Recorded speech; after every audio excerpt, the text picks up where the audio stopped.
이제 시간입니다. 치수 기입에 대해서 알아보도록 하겠습니다. 첫째, 치수 기입의 위치와 방향.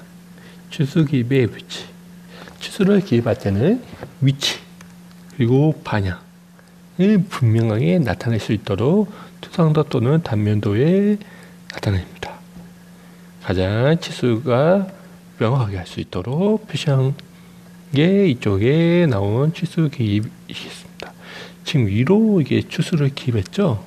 보통 이게 위보다 아래로 이게 치수를 기입하는 경우가 많은데 물체를 안정감 있게 위해서 주로 이쪽 치수는 아래에다가 기입하면 물체가 어느 정도 안정감 있게 볼 수 있습니다. 치수가 빠진 데 있나요? 선생님 보기에는 빠진 곳이 보이지 않네요.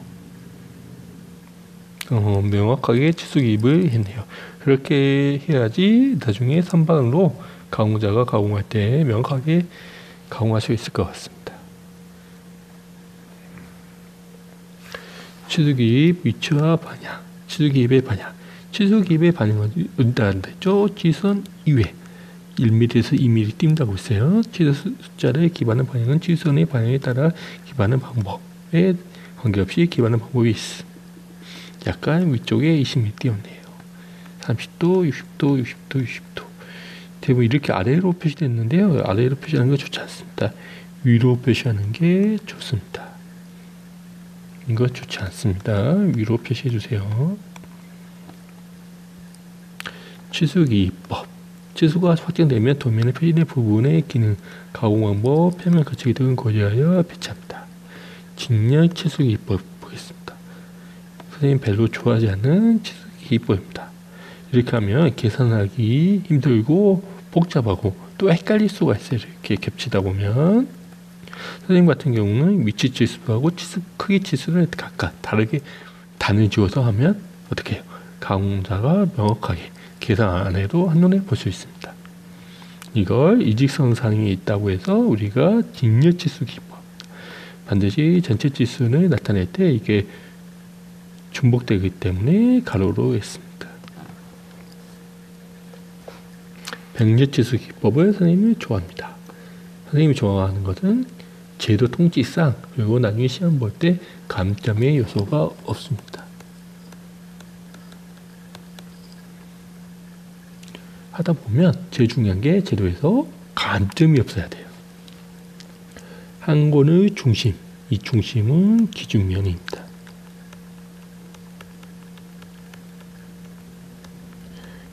기준면은 가공도가 주면을 기준면에 잡죠.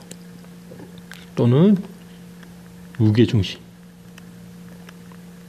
무게의 가장 중심되는 부분을 기준면을 잡죠. 각각의 치수 공차는 다른 치수의 공차에 영향을 주지 않습니다. 기준이 되는 치수 보조선 위치는 기능, 가공 등의 조건을 고려하여 알맞게 표시합니다. T7이 뭐였죠? 선생님이 이전 시간에 가르쳐줬죠. T7은 두께가 7mm다.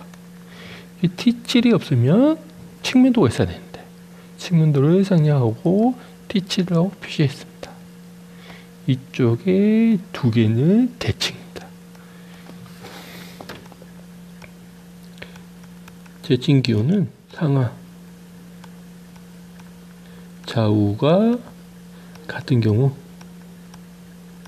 대칭으로 표시합니다.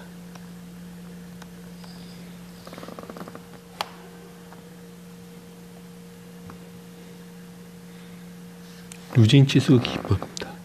치수 기준점 이외에 오를 기입하고 한 개의 연속된 치수선에 치수를 기입하는 방법입니다. 치수 공차와 관련한 내용은 병렬치수 기입과 동일합니다. 치수 보조선과 만나는 곳마다 화살표를 붙입니다. 치수 숫자는 치수 보조선과 나란히 기입하되 화살표에 가까운 곳에 치수 보조선에 기입합니다. 그러면 이게 동그라미 원 있죠. 왜 동그라미 있을까요? 이렇게 화살표를 표시하면 좁기 때문에 이렇게 원으로 표시를 해서 나타냈습니다.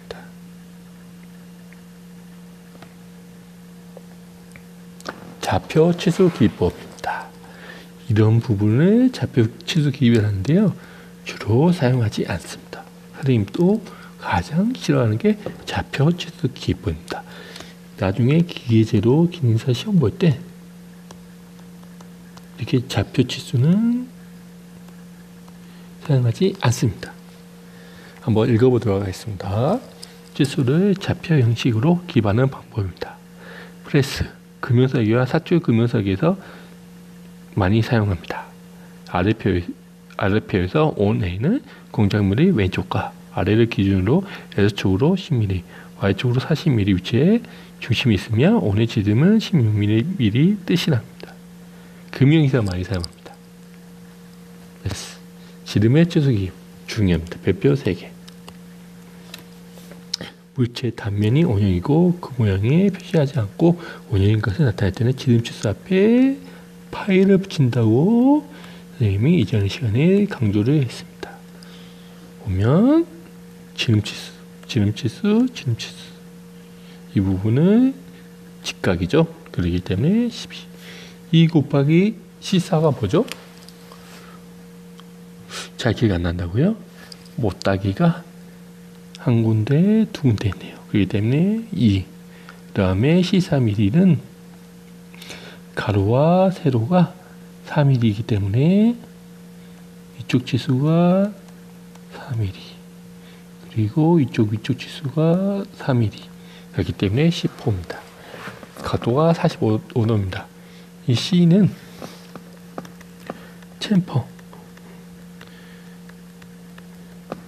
챔퍼의 양자로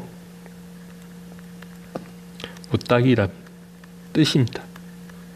나중에 CHA 캐드에서 치면 못따기 할 수 있습니다. 선생님과 같이 나중에 캐드 실습을 해보도록 하겠습니다. 지름의 치수기 원형이 명확하게 토상도에 그려질 때는 파이를 생략할 수 있습니다. 이럴 때에는 파이를 생략할 수 있는데요. 파이를 생략하지 마세요. 왜냐하면 가끔씩 파이 생략하면 오늘 아닐 수도 있는데 이렇게 헷갈릴 수가 있습니다. 생략할 수도 있는데 생략 안 했으면 좋겠습니다.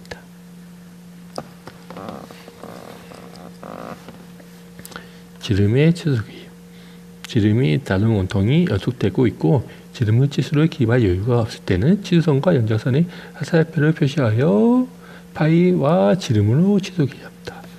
파이로 치수 기입했죠. 이건 여유가 없는 경우입니다. 제도에서 좋아하지 않는 치수 기입 중에 하나입니다. 반드시 치수 보조선을 이용하여 치수 기입을 하세요.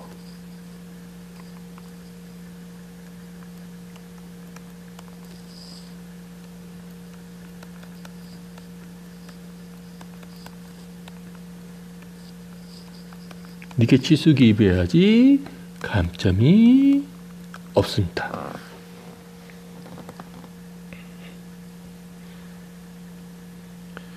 계속 이렇게 대부분 이렇게 하는데요. 이렇게 옆으로 빼는 거를 강력하게 추천드립니다.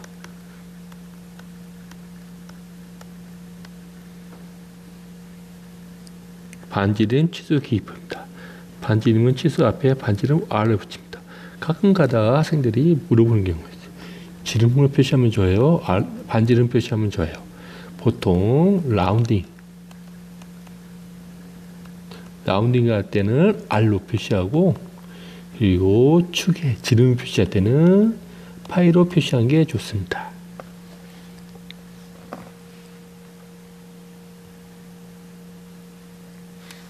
반지름의 치수기 반지름이 중심을 표시할 때는 간선의 플러스 기호나 2mm 이하의 걸음 지점으로 표시할 수 있습니다. 이쪽에 표시하는 것입니다. 이게 뭐죠? 중심 위치죠. 중심 위치. 주로 중심 위치 표시할 때는 이 점보다도 이게 십자가 모양으로 표시한 경우가 많습니다. 반지름 치수 기입니다. 반지름이 커서 중심 위치 색깔이 나타날 수 없을 때 이게 나타나겠네요. 마이너스 140과 같이 Z 모양 휘어서 표시하는 부분입니다. 원이 반지름이 너무 클 때 생략해서 이렇게 지름을 표시하는 겁니다. 반지름의 치수기 같은 중심을 가지고 반지름은 치수가 연속될 때는 기점 기호를 사용하여 누진 치수로 나타낼 수 있습니다. 보면 R20, R30, R40 계속 누진 치수로 사용했습니다.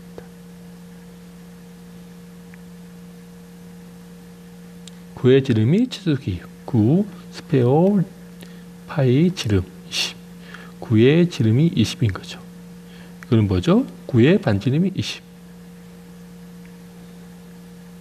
정사각형과 판지의 치수기. 선생님 정사각형 아까 어떻게 표시한다 했죠? 네모를 표시한다고 했죠. 네모 반드시 기억하기 바랍니다. 이게 정사각형 15 가로가 15고 세로도 15라는 뜻입니다. 정사각형 판지의 치수기 두께 10mm 표시했네요. 판지의 두께는 기본 특강도 안에 지시항의 원칙이나 그 도면의 부근 또는 그 그림 중 보기 쉬운 위치에 두께를 표시하여 기호 T를 기하여 나타냅니다.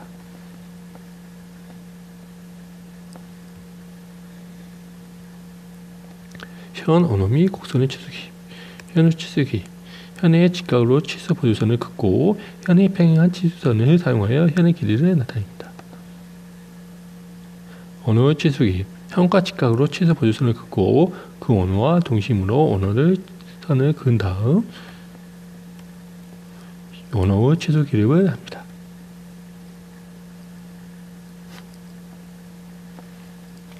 현어의 곡선의 치수 기입. 언어에 구성된 곡선의 치수 기입.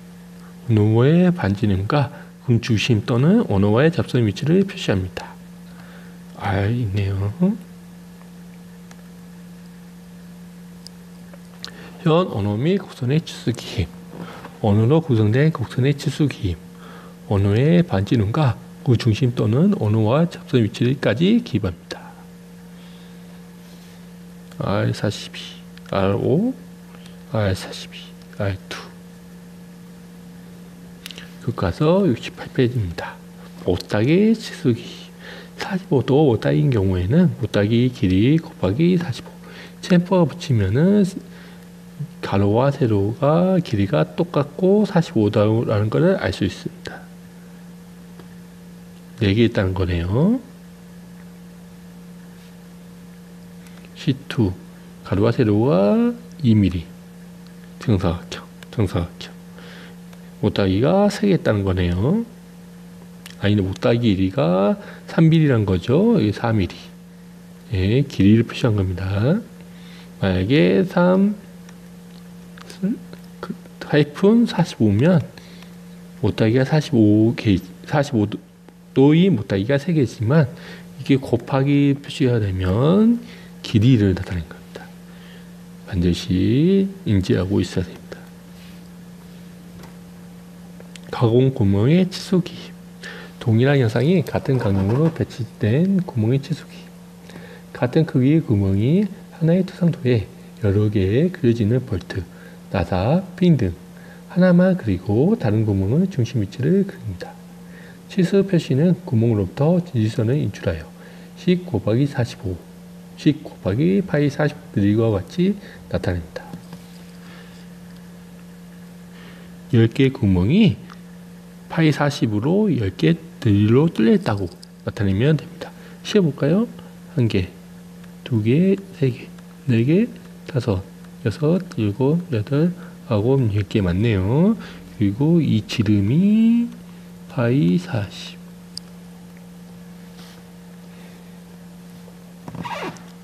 가공 구멍의 치수기. 동일한 현상이 같은 간격으로 배치된 구멍의 치수기. 같은 크기의 구멍이 여러 개일 때 구멍의 피치 간격은 치수 9 곱하기 100과 같이 피치의 총 치수 9 다음에 교와 함께 한 개의 피치 치수를 100으로 기입합니다. 가로를 사용하여 교와 피치를 모두 합한 게 900을 기입합니다. 보면 9개, 100, 900.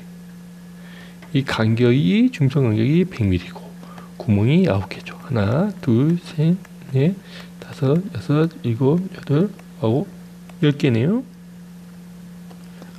이 간격이 나타내네요. 하나, 둘, 셋, 넷, 다섯, 여섯, 일곱, 여덟, 9개네요. 그러니까 on하고 이 간격이 9개란 것입니다. 이것으로 수업을 마치겠습니다. 혹시 궁금한 거 있으면은 댓글로 남겨주세요. 그리고 과제 제출 동영상을 꼭 참고하셔서 과제 제출방에 댓글로 등록하기 바랍니다. 과제 제출을 안 하는 학생이 있는데요. 과제 제출을 반드시 해주기 바랍니다.